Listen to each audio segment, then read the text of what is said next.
दोस्तों Jayaprakash power ventures limited की बात करें तो यहाँ पे बहुत बड़ी गुड न्यूज़ निकल के आ रही है। जेपी पावर ने इस बार क्वार्टर फोर का रिजल्ट बहुत ही शानदार दिया और उसके बाद में अगर आप देखें तो इसको अब लगातार संभावना पॉजिटिव बनने लगी है। यहाँ पे देख सकते हो कि पावर सेक्टर के लिए यानी कोल बेस्ड पावर प्लांट के लिए दो बड़ी अपडेट है जिनको हम एक एक करके डिस्कस करने वाले। वैसे तो हमने पिछले वीडियो में ऑलरेडी डिस्कस कर दिया है कि जेपी पावर अब रिन्यूएबल एनर्जी के सोर्सेज को भी उपलब्ध करा रही है अपने कस्टमर को, यानी आने वाले समय कंपनी सिर्फ कोल बेस्ड पावर प्लांट के ऊपर डिपेंडेंट रहने वाली नहीं बल्कि अपने बिजनेस को ग्रीन एनर्जी में भी कन्वर्ट करते हुए दिखाई दे रही है। और दूसरी तरफ देखें तो इनका already hydro electric power plant में भी है तो वो भी चिंता की बात नहीं, लेकिन जो कोल बेस्ड पावर प्लांट कंपनियां उनके लिए थोड़ी सी प्रॉब्लम यहाँ पे जरूर दिख रही है। तो इन सारी बातों को समझने की कोशिश करेंगे इस वीडियो के माध्यम से।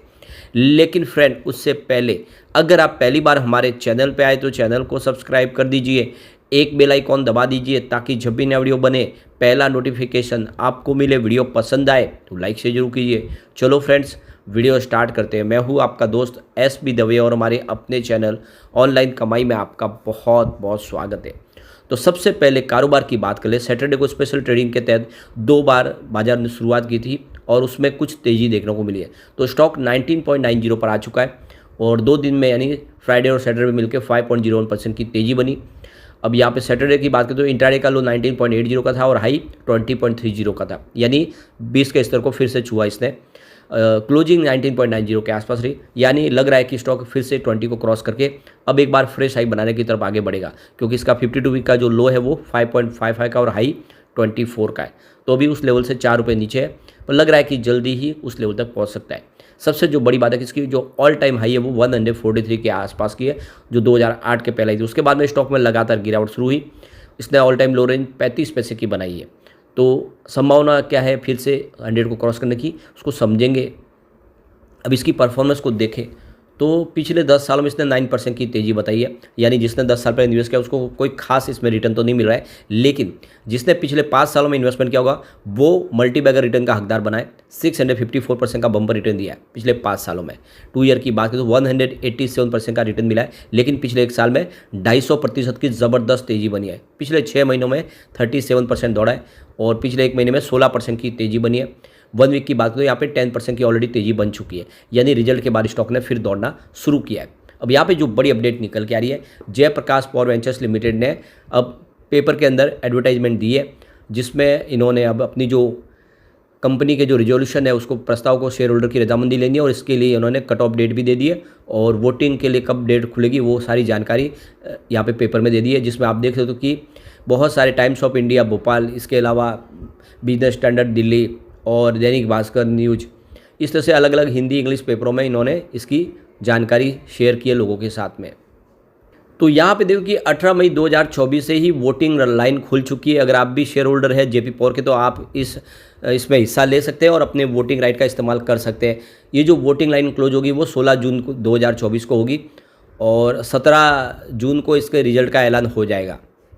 यहाँ पे गौर करने वाली बात है कि इसकी जो कट ऑफ डेट है वो 10 मई, यानी 10 मई के पहले अगर आपके शेयर होल्डर अगर आप होंगे और आपके डीमेट अकाउंट में शेयर होंगे तभी आप इस वोटिंग राइट का इस्तेमाल कर पाएंगे, वरना उसके बाद में अगर आपने शेयर खरीदे तो आप उसके लिए अभी फिलहाल एलिजिबल नहीं है।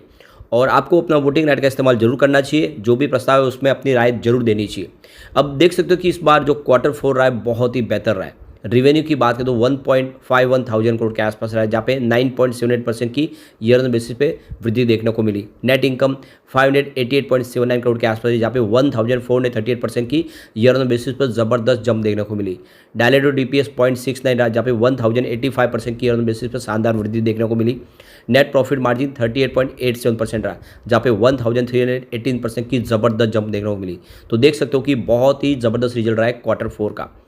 अब यहाँ पे जो बड़ी अपडेट निकल के आ रही है, 1960 के बाद पहली बार कोल बेस्ड पावर प्लांट की जो कैपेसिटी है वो 50% से नीचे उतरी है, यानी इलेक्ट्रिसिटी कंजम्पशन में जो योगदान है वो 50% से नीचे आ गया thermal power plant coal based power plant का, यानी अब रिन्यूएबल एनर्जी ने अपनी उसकी जगह लेनी शुरू कर दी है।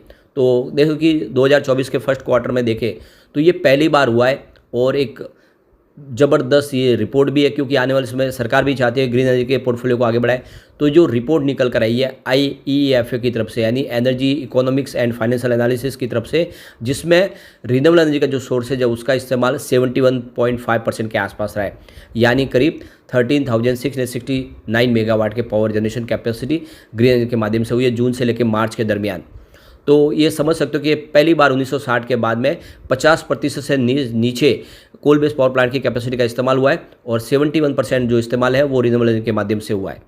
तो इससे इस रिपोर्ट में कहा गया अगर यही ट्रेंड जारी रहता है तो आने वाले इसमें 2030 तक 50% जो भी इलेक्ट्रिसिटी जनरेशन होगा उसमें ग्रीन एनर्जी सोर्सेज का योगदान होगा। वैसे 2035 तक कोल बेस्ड पावर प्लांट की कैपेसिटी को बंद करने का प्लान चल रहा है, और इसके लिए जरूरी है कि रिन्यूएबल के सोर्सेज को बढ़ाया जाए। तो यहाँ पे सरकार ने करीब 69 गीगावाट के टेंडर जारी करने की योजना रखी है 2023-24 के लिए, क्योंकि हर साल कम से कम 50 गीगावाट के टेंडर्स जारी किए जाएंगे, जिससे ज़्यादा से ज़्यादा विंड और सोलर के प्रोजेक्ट को आगे बढ़ाया जाए, जिससे आने वाले समय जगह ले पाए वो इस कोल बेस्ड पावर प्लांट की कैपेसिटी।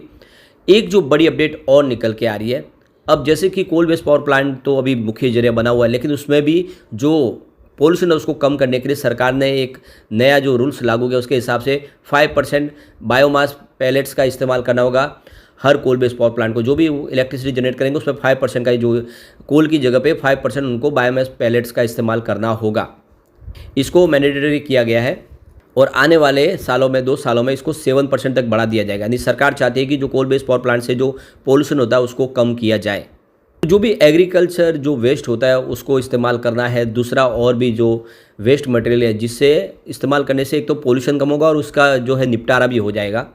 तो ये जो आप देखें 5% का जो इस्तेमाल हो रहा है कोल बेस्ड पावर प्लांट में बायोमास का, उससे देखें तो जो 35 इंडियन थर्मल पावर प्लांट है वो करीब यहाँ पे 1 लाख टन्स के आसपास CO2 एमिशन कम कर रहा है हर साल। तो कुल मिला के देख लो कि सरकार चाहती है कि ज़्यादा से ज़्यादा पोल्यूशन कम हो, और इसीलिए बायोमास का इस्तेमाल कंपलसरी कर दिया गया कि उसमें हर कोल बेस्ड पावर प्लांट को उसका इस्तेमाल करना होगा। आप समझ सकते हो कि सरकार भी अभी ये समझ रही है कि कोल बेस्ड पावर प्लांट को अभी इसी समय बंद नहीं किया जा सकता, और इसके पीछे वजह की इलेक्ट्रिसिटी कंजम्पशन और भी आगे बढ़ेगा। ऑलरेडी जो रिपोर्ट निकल के आ रही है वो रिपोर्ट भी कह रही है कि 2030 तक कोल डिमांड पीक पर होगी। तो ऐसे में आप समझ सकते हो कि सरकार नहीं चाहती कि इस समय कोल बेस्ड पावर प्लांट को शट डाउन किया, जबकि इसकी कैपेसिटी को सरकार और बढ़ा रही है। तो कुल मिला के जेपी पावर के लिए गोल्डन अपॉर्चुनिटी है। इसकी खुद की 2 कोल माइंस भी है, जिससे इनको कोल शॉर्टेज का भी प्रॉब्लम नहीं झेलना पड़ता है।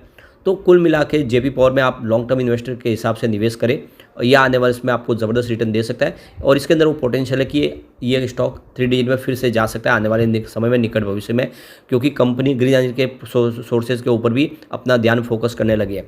अब जेपी पावर के लिए जो सबसे बड़ी गुड न्यूज़ है कि स्टेज 4 से स्टेज 3 में शिफ्ट कर दिया गया है ASM लिस्ट में। यानी जो इंतजार हम काफ़ी समय से कर रहे थे उसका आखिरकार में फल मिलता हुआ दिखाई दे रहा है।